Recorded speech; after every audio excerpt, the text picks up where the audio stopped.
11월은 감사의 달인데 예수님을 사랑하는 여러분들에게 감사할 일들이 넘쳐나기를 간절히 축원합니다. 아멘. 우리가 요즘 시대에 보면 자동차 운전할 때에 꼭 필요한 것이 하나씩 있죠. 바로 내비게이션이라고 하는 겁니다. 이 내비게이션, 이것은 인공위성 신호를 받아서 우리가 가야 될 목적지를 분명하게, 반듯하게, 정확하게 가도록 가르쳐 주는 것이죠. 내가 지금 여기서 딱 어디를 가겠다고 찍으면 현재 나에 있는 위치, 그리고 내가 도착할 곳, 그 도착할 시간, 방향, 또 가장 빠른 길, 또 가장 정확한 길 어떤 것인가를 분명히 알려주죠. 그런데 이 내비게이션은 멀리 장거리 갈 때만, 또 모르는 길 갈 때만 쓰는 것이냐? 그렇지 않아요. 요즘에는 단거리, 잘 아는 길도 자꾸 교통 상황이 바뀌다 보니까, 속도가 자꾸 바뀌다 보니까 그냥 아는 길이다가 하고 얘기하다가 그냥 쭉 가다 보면 60km였는데 분명히 어느 날 갑자기 50km로 바뀌어가지고 어느 날 갑자기 40km로 바뀌어서 그 다음 달에 딱지가 탁 날라오는 것을 보게 되죠. 그래서 아는 길도 짧은 길도 내비게이션을 트는 이유, 이제 우리가 벌금 물지도 않고 또 장거리는 정확한 시간에 정확한 거리로 가기 위해서 내비게이션을 사용하죠. 오늘 우리가 이 시대에 꼭 살아가는 데 있어서 내비게이션이 필요하듯이 오늘 이 시대에 하나님께서 우리에게 내비게이션을 주셨습니다. 어떻게 살아가야 올바른 인생인지, 어느 길을 가야 이것이 주님의 뜻인지 우리가 모르고 살아갈 때가 있습니다. 그래서 어떻게 하면 좋을까? 이 사람한테 물어보기도 하고 저 사람한테 물어보기도 합니다. 그러나 물어볼 것이 아니라 성경에 이미 답이 나와 있어요. 어느 길을 걸어갈 것인가? 어떻게 살아갈 것인가? 이 내비게이션, 이 시대에 우리에게 주신 내비게이션, 이 말씀대로만 살아가면 틀림이 없다고 하는 것입니다. 유대인의 탈무드에 보면 이런 이야기가 있어요. 어떤 가정에 참 행복하게 사는 그런 가정이 있었는데 어느 날 다툼이 일어나기 시작합니다. 의견 대립이 되는 거예요. 이젠 도저히 당신하고 살 수 없다고 해서 이혼까지 하기로 결정을 합니다. 그래서 이혼하기로 결정하고 나누기 시작하는 거예요. 은행에 있는 돈을 다 해서 절반으로 딱 나눕니다. 또 집을 이렇게 나눕니다. 또 땅을 나눕니다. 다 나눠요. 다 나눴는데 문제가 하나 생겼습니다. 그것은 뭐냐? 자녀가 11인데 이 자녀를 공평하게 나눌 수가 없는 거예요. 5 나누고 나서 이 아이 하나는 내가 데리고 가겠다, 아니 내가 사랑하는 아이다, 서로 마지막 애를 데리고 가려고 하니까 이게 나눠지지가 않는 거예요. 그래서 평소 존경하던 랍비를 찾아갔습니다. 랍비를 찾아가서 랍비요, 이렇게 해서 우리가 이런 상황에 왔는데 어떻게 하면 좋겠습니까? 어떻게 나누면 좋겠습니까? 그럴 때에 랍비가 지혜로운 대답을 줍니다. 뭘 그걸 걱정하십니까? 하나를 더 만드세요. 12를 만들면 나누기 쉽지 않습니까? 그래서 아하, 바로 이 방법이구나. 그래서 얼른 집에 와서 이제 그냥 다시 해가지고 아이를 만들었어요. 그런데 또 고민이 생겼습니다. 하나가 딱 나면 12니까 그냥 반 딱 나누면 될 텐데 쌍둥이가 생겼어요. 그래가지고 또 13이 되니까 이걸 어떻게 나누냐 이거. 근데 또 쌍둥이가 안 키워보던 애들인데 힘들긴 하지만 얼마나 사랑스럽고 얼마나 귀여운지 애들 키다가 너무 정이 들고, 야 이제 너 나누자, 이제 때가 됐는데 하지만 나눌 수도 없고, 야 이것을 키우고 이렇게 사랑하는 것이 얼마나 행복인가. 그래서 하나님께서 우리 가정을 나누기를 원하지 않고 행복하게 살기를 원하는가 보다, 이것이 하나님의 뜻인가 보다 하고 행복한 삶을 살았다고 하는 이야기입니다. 여러분, 우리가 살다 보면 이렇게 어떤 것이 나를 향한 하나님의 뜻일까? 하나님의 계획일까? 이것을 모르고 이 방향을 찾지 못하고 헤맬 때가 있습니다. 그래서 어떤 사람은 작정 기도도 하고, 어떤 분은 금식 기도도 하고, 어떤 분은 잘 아는 사람에게 가서 상담도 하고 합니다만은, 그러나 기도한다고 상담한다고 하지만 이것보다도 더 정확하게 주시는 그런 답이 있는 거예요. 굳이 그거 안 해도 이미 답이 다 나와 있어요. 그것이 바로 오늘 본문의 말씀입니다. 예수 그리스도 안에서 너희를 향한 하나님의 뜻이니라. In Christ, 하나님 안에서, 예수 안에서 나를 향한, 우리의 가정을 향한 하나님의 뜻이 있다 이거예요. 하나님의 답이 있다 이거예요. 그것이 뭐냐? 항상 기뻐하라, 쉬지 말고 기도해라, 범사에 감사하라. 이 답이 이미 주어졌다 이거. 이대로 살면 문제가 없다 이겁니다. 여러분, 어떤 삶을 여러분 살아가고 있습니까? 캘리포니아에 가면 넓은 사막이 있는데 그 사막에 새가 두 종류가 있다는 거예요. 하나는 곤드로라는 새가 있고 하나는 벌새라고 하는 것이 있는데, 이 곤드로라 새는 썩은 시체만을 찾아다니는 새예요. 그래서 동물이 썩어 있으면 가서 그 썩은 시체를 쪼아 먹으면서 사는 그런 새입니다. 그러나 이 벌새는 좀 작지만은 꽃을 찾아다니는 새예요. 그래서 꽃을 찾아가서 그 꽃을 이제 빨면서 거기서 꿀을 받아 먹는 그런 새라고 하는 거예요. 똑같은 이제 사막에 새가 있지만 어떤 것은 시체를 찾아다니면서 썩은 것을 먹고, 어떤 것은 꽃을 찾아다니면서 이제 꿀을 얻는 그런 새다고 하는 거죠. 똑같이 신앙생활합니다. 똑같이 가정생활합니다. 그런데 어떤 사람은 불평을 빨아먹고 어떤 사람은 감사를 빨아먹고 살아간다고 하는 것이죠. 오늘 우리는 무엇을 찾을 것인가? 오늘 말씀 보니까 예수 안에서 우리를 향한 하나님의 뜻이니라고 말씀하고 있습니다. 여러분, 지지난주에 우리는 with 코로나, with Christ라는 말씀을 드렸죠. 이제는 11월부터는 with 코로나 시대지만 정말 이때 중요한 것이 뭐냐? in Christ, 예수 안에서 우리가 하나님께서 원하신 뜻, 그것을 찾아서 그 방향대로 살아가는 것, 이것이 중요하다는 말씀이에요. 그래서 오늘 첫째로 이 시대에 우리에게 주신 내비게이션, 삶의 방향은 어떤 것이냐? 무엇보다도 먼저 항상 기뻐하라 하는 말씀이에요. 한번 같이 합시다. 항상 기뻐하라. 항상 기뻐하라. 오늘 많은 사람들이 표정이 어두워졌습니다.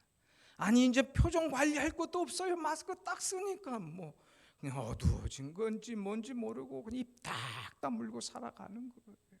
그런데 여러분, 우리 하나님 그걸 원하지 않으신다는 거예요. 우리가 방향을 잘못 가면 내비게이션이 얘기하잖아요. 길을 잘못 드셨습니다. 이대로 가면 멀리 돌아갑니다. 얘기하잖아요.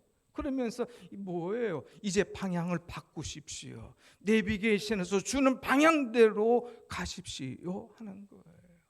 우리가 근심하고 걱정하고 불안하고 이제 우리가 잘못된 것을 찾아갈 때에 우리 하나님 말씀하십니다. 항상 기뻐해라.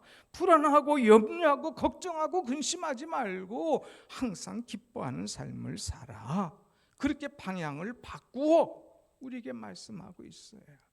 여러분, 11월 달 우리가 항상 기뻐하며 살아갈 때에 하나님께서 내가 예측할 수 없는 은혜의 길, 생명의 길, 축복의 길을 우리에게 허락하실 줄로 믿습니다. 아멘.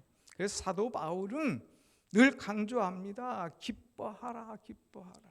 그가 정말 예수님 만났어요. 그래서 인생이 바뀌었습니다. 그는 감옥에 들어가 있으면서도 여러분들이요, 내가 여러분에게 말하노니 내가 감옥에서 기뻐하니 여러분들도 기뻐하십시오.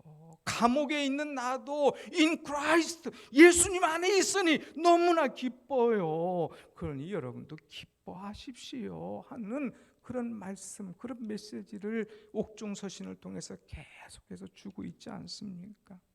여러분, 기쁨이란 무엇일까? 기쁨이란 무엇일까? 제인이라고 하는 스코틀랜드의 유명한 학자는 기쁨이라는 것은 깃발이다 이렇게 얘기했어요. 기쁨이란 뭐냐? 깃발과 같다.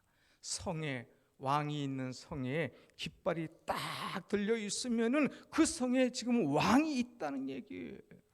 왕이 있다 하는 그런 사인인 거예요. 마찬가지로 우리의 마음에 깃발이 딱 있으면 이제 내 속에 예수님이 계시다, 내 속에 하나님이 계시다 이거예요. 그 사람은 in Christ, 주 안에 있는 사람은 기쁠 수밖에 없는 거예요. 예수가 내 안에 있을 때에 그 사람은 기쁨과 감사와 은혜가 넘치게 되는 줄로 믿습니다. 아멘. 그러니까 우리는 늘 주 안에서 있어야 돼. 정말 여러분 속에 예수님이 계십니까? 여러분 속에 깃발이 휘날리고 있습니까? 예수 때문에 기뻐서 어쩔 줄 모르고 있습니까? 사람들의 기쁨은 세 가지. 물질적인 것이 많으면 기뻐합니다. 뭔가 지식을 많이 얻으면 기뻐합니다. 그런가 하면 영적인 체험을 통하여서도 기뻐하는 거예요. 그런데 물질적인 것이나 지적인 것이나 다 세상 살다 보면 하나둘 사라져가는 거예요. 그러나 영적인 기쁨, 영원한 기쁨은 사라지지 않고 우리에게 계속 된다고 하는 것이죠. 그렇기 때문에 우리는 영적인 기쁨, 은혜를 우리는 가져야 돼. 내 안에 기쁨, 내 안에 깃발이 딱 있으면 하늘 위에서 평안을 주시기 때문에 기뻐할 수밖에 없어요. 평화, 평화로다 하늘 위에서 내려오네. 하늘 위에서 그 사랑의 물결이 내 심령과 가정에 넘치니까 평안이, 기쁨이 올 수밖에 없다고 하는 거예요. 예수가 여러분 가정에, 여러분 성 안에 항상 있어서 기쁨 충만한 그런 삶을 항상 이루어 가시기를 간절히 축원합니다. 아멘. 탈무드에 이런 이야기가 있어요. 하나님과 사랑에 빠진 여인이 있었습니다. 얼마나 우리 하나님을 사랑하는지 몰라요. 그런데 이 사람이 기도하고 어느 날 우물에 가서 물을 뜨러 갔다가 우물 안에 있는 보석을 발견하는 거예요. 이야, 하나님과 이 사랑의 관계, 은혜 관계를 이루어가는 것도 기쁜데 나에게 보석까지 주다니 얼마나 감사하겠어요. 감사하고 막 기쁨의 찬양을 하는데 하루는 친구가 놀러 왔어요. 뭐가 그렇게 기쁘냐? 내가 하나님의 은혜 속에 사는데, 나는 예수님을 너무 사랑하는데 내가 어제 이렇게 가서 우물에 가서 물 들어갔다가 이 보석을 발견했노라. 하나님의 은혜, 하나님의 사랑 감사하면서 보석을 자랑했어요. 그때에 이 친구가 가난하면서도 이 보석에 욕심이 생겼습니다. 친구야, 나에게 보석 좀 줄 수 있니? 아주 강심장으로 보석 좀 달라고 얘기하는 거예요. 그런데 이 친구가 그래? 원하면 내가 주마 하고 보석을 탁 주었습니다. 그런데 이 보석을 받은 친구가 기쁨과 감사와 은혜가 넘쳐야 되는데 보석을 가지고 가면서 늘 불안한 거예요. 집에 보석을 놓고 어디 나갔다 오기도 불안한 거예요. 이거 누가 훔쳐가지 않나? 가져가다 보면 강도 맞지 않나? 이 보석 덩어리를 받고 난 다음부터는 늘 불안과 염려와 걱정이 막 넘쳐 흐르는 거예요. 안 되겠다, 갖다 줘야지. 그래서 친구에게 와서 보석을 줍니다. 친구야, 나 이거 보석 가지고 있으니까 너무 불안해. 다시 돌려주러 왔어. 그런데 내가 물어보자. 너는 어떻게 그렇게 기쁘니? 도대체 무엇 때문에 기쁜 거니? 또 이 보석이 그렇게 너를 기쁘게 만드니? 아니야. 나는 이 보석 때문에 기쁜 것이 아니라 여호와 하나님의 은혜와 사랑이 너무나 감사해서 기뻐. 정말이냐? 어떻게 그렇게 기쁘냐? 그 기쁨을 나도 좀 줄 수 있느냐? 그럴 때에 하나님의 말씀을 그가 열어서 줍니다. 느헤미야 8장 10절, 여호와를 기뻐하는 것이 나의 힘이니라. 하나님을 기뻐할 때에, 하나님이 기뻐할 때에 하나님께서 내게 얼마나 많은 힘과 은혜를 주시는지 이루 말할 수 없노라고 하는 간증을 했다고 하는 이야기죠.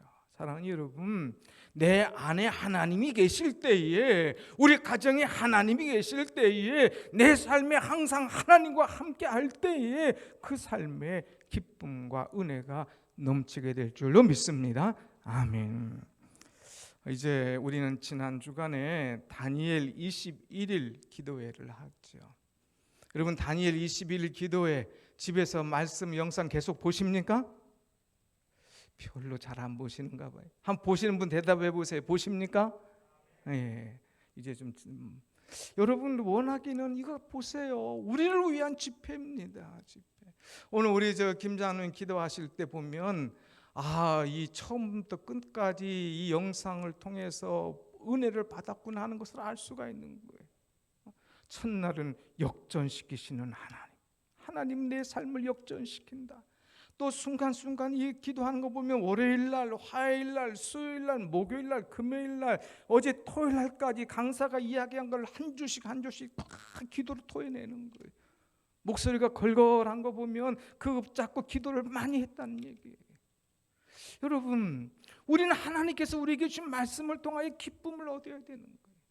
저는 이번 다니엘 기도를 통하여서 다른 분도 은혜고 그랬지만 특별히 목요일 날 류응열 목사님을 통하여서 참 많은 은혜를 받았어요. 아주 강한 메시지, 파워풀한 그런 프리칭 통하여서 얼마나 도전을 받았는지 몰라요.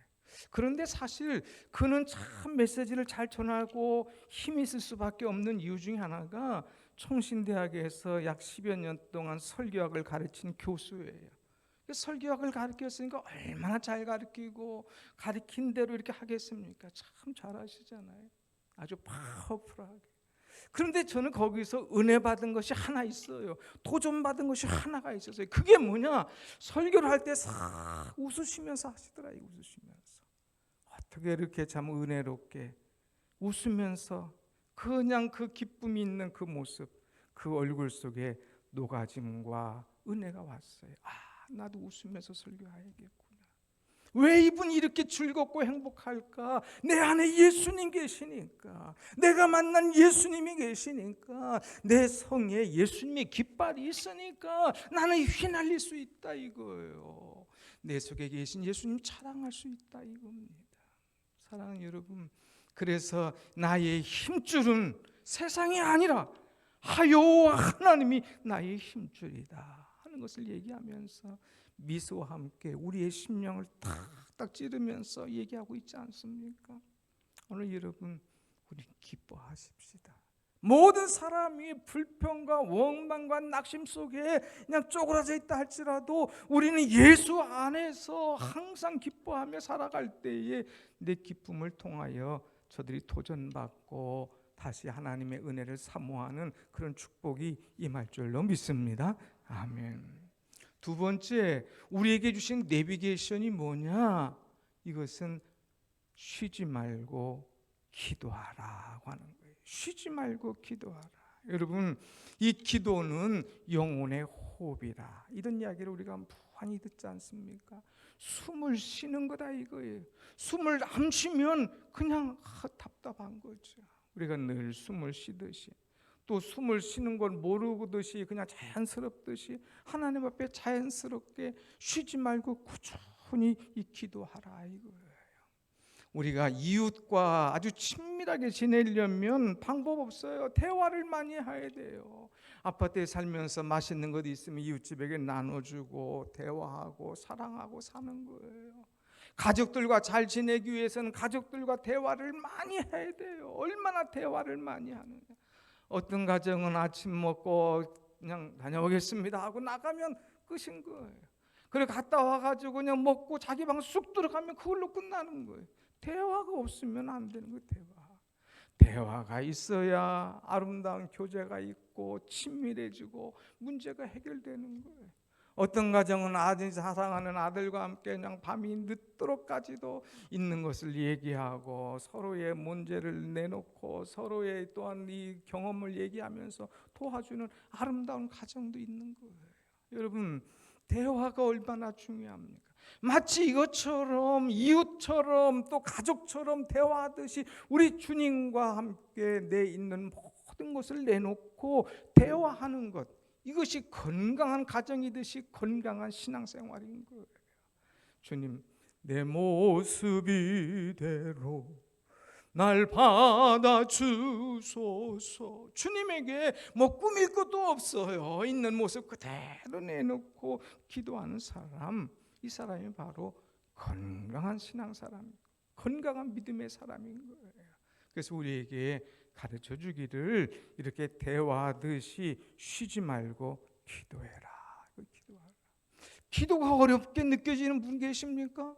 어려울 거 하나도 없어요. 그냥 여러분은 어디 나갈 때 다녀오겠습니다 하는 것처럼 주님 다녀오겠습니다. 주님 감사합니다. 식사하면서도 주님 감사합니다. 아침에 일어나셨잖아요. 주님 깨워주셔서 감사합니다. 왜? 어젯밤에 못 계신 분도 많은데 우리는 깼지 않습니까? 오늘 아침 주신 거 감사하고 직장 나가게 해주신 감사, 갈 데가 없는 분도 계신데 하나님 일자리 주신 것도 감사하고 또 돌아와서 가족들과 함께 있게 하심도 감사하고 감사할 것도 얼마나 많으냐 이거예요. 우리는 이렇게 하나님 앞에 감사하며 자꾸 입을 열어서 기도하는 것, 이것이 영적인 호흡이고 이것이 바로 하나님 앞에 쉬지 않는 기도다 하는 거예요. 우리는 쉬지 말고 기도해야 돼요. 기도하던 사람이 기도하지 않고 그냥 딱 멈추면 그거 아주 위험 단계에 들어가는 거예요. 코를 고는 분들이 계셔요. 잘 때 코를 고르면 참 왜 이렇게 어젯밤에 코를 골았느냐고, 당신 때문에 못 잤다고. 그런데 이것이 아주 계속 고르면 이제 그것도 리듬에 맞춰서 그런가 보다 하고 자게 되는 거예요. 그런데 어느 날 그냥 코를 고랑도랑 골다가 딱 멈춰요.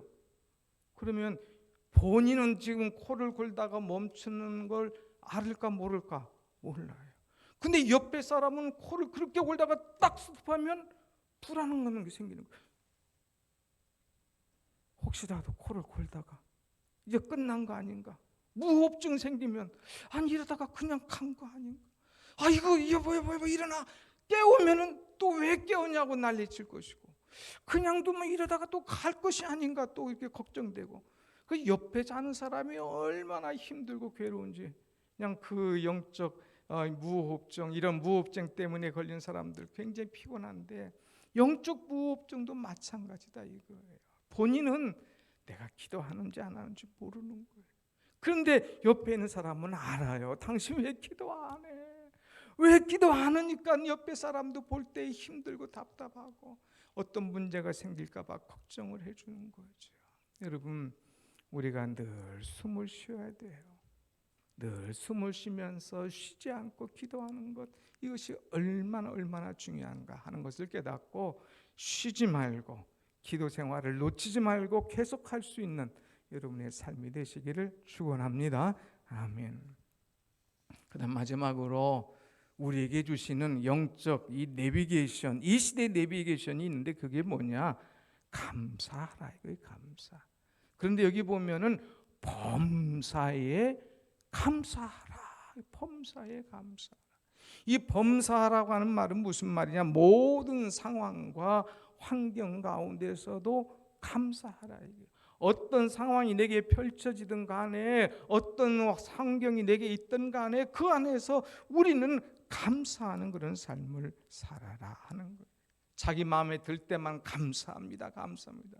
조금만 마음에 안 들면 막 얼굴에 그냥 표가 나가지고 불평하고 원망하는 그런 사람 되지 말고 범사에 감사할 수 있는 그런 사람들 되라 이거예요.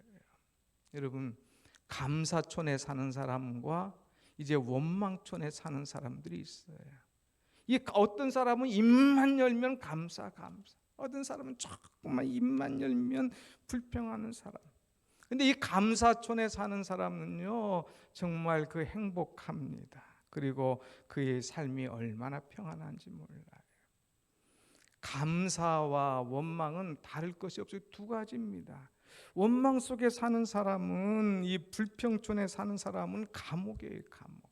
근데 감사 속에 사는 사람은 그것이 수도원과 같아요. 수도원과 감옥은 똑같은 것이 많이 있습니다. 첫째는 갇혀 있어요. 감옥에도 갇혀 있죠. 수도원에도 가면은 딱 어느 기간 동안은 갇혀 살아야 돼요. 또 수도원과 감옥에 둘 다 외로운 것이 똑같습니다. 먹는 것이 똑같아요. 입는 것이 똑같아요. 다 똑같습니다. 그러나 생각하는 것, 말하는 것은 달라요. 감옥에 있는 사람은 늘 불평하고 원망합니다만은 수도원에 있는 사람은 늘 찬송하고 감사한다는 거예요. 오늘 여러분이 감옥 속에서 삽니까? 아니면 수도원 속에서 삽니까? 항상 우리는 범사에 감사하면서 은혜 속에 살아가는 그런 여러분의 삶이 되시기를 축원합니다. 아멘. 범사에 감사하라 그래서 범사. 이 범사에 감사하라, 이 무슨 말일까? 크리스톰이라고 하는 아주 유명한 분이 한 분이 계십니다. 이 믿음의 사람인데 그가 로마 황제에 의해서 감옥에 들어갔어요. 신앙을 지키고 오직 믿음 할 때에 그를 붙잡아서 감옥에 넣습니다. 근데 이 감옥에 가서도 그 사람이 기도와 찬송이 끊어지지 않는 거예요. 그때 황제가 너는 감옥에 집어넣는데도 불구하고 뭐가 그렇게 좋으냐? 내가 주를 위해서 이런 어려움을 당한다. 주를 위해서 살다가 이런 핍박을 당한다. 이것이 너무 감사하지요. 여봐라, 저거 안 되겠다. 저게 먹을 것을 주지 마라. 안 먹게 못 먹게 합니다. 그런데도 막 다 감사하는 거예요. 뭐가 그렇게 감사하냐? 주를 위해서 금식할 수 있다니 이것도 감사하지요. 야, 이 녀석 아주 정신 못 차렸구나. 여봐라, 저를 쳐라. 그 매를 칩니다.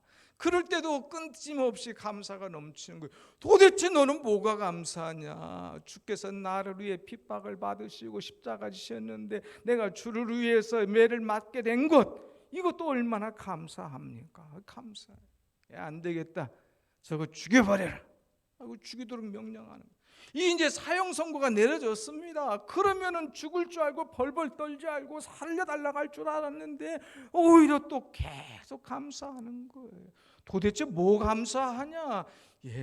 주를 위해서 죽는 것은 순교하는데, 요한계시록 말씀처럼 내가 주를 위해서 순교할 수 있는 기회를, 이런 은혜를 내게 주셨으니 이 어찌 감사하지 않겠습니까? 나는 지금 당신 앞에 죽음이지만 주님이 내게 순교의 면류관을 주시고 은혜의 자리에 나를 허락하실 것이니 얼마나 이 또한 감사합니까?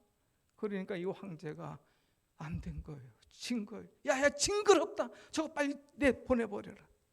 오히려 이 사람 때문에 생각만 하면 스트레스고, 생각만 하면 찬송과 그 감사가 막 밀려오는 거예요. 그래서 오히려 이를 내보내고 살렸다고 하는 그런 이야기입니다. 오늘 여러분, 우리는 이 이야기 속에 세 가지를 볼 수가 있어요. 하나님께서 내게 주신 은혜를 잊지 않고 어디서나 감사할 수 있었다는 거예요. 현재 삶 속에서도, 옥중에서도 그는 하나님을 원망하지 않고 감사할 수 있었어요. 더 나아가서 순교당해도 내 이제 마지막은 하나님의 나라요 순교의 영광이거다 하는 것을 믿고 미래에 감사를 하고 있는 거예요. 여러분, 우리의 삶 속에 어떤 문제가 있어도 감사할 때에 하나님께서 내 미래를 열어주시고 축복하실 줄로 믿습니다. 아멘. 우리 신앙인은 범사에 감사해야 되는 거예요. 범사에. 지난까지 살아온 것도 감사하고, 오늘 또 이 은혜로 사는 것도 감사하고, 미래도 하나님께서 열어주실 것을 믿고 감사하는 것. 그럴 때에 범사에 감사하는 사람, 이는 너희를 향한, 예수 안에서 너희를 향한 하나님의 뜻이라고 그랬어요. 우리 어르신들부터 우리 사랑하는 아들, 딸, 자녀들까지 우리의 삶 속에, 가정 속에 할 것이 있다면 세 가지 내비게이션. 항상 기뻐하고, 범사에 감사하고, 쉬지 말고 기도하고. 그래서 하나님께서 원하신 목적지, 그 삶의 방향 분명히 알고 은혜 속에 살아가는 여러분의 삶이 되시기를 간절히 축원합니다. 아멘. 기도하겠습니다.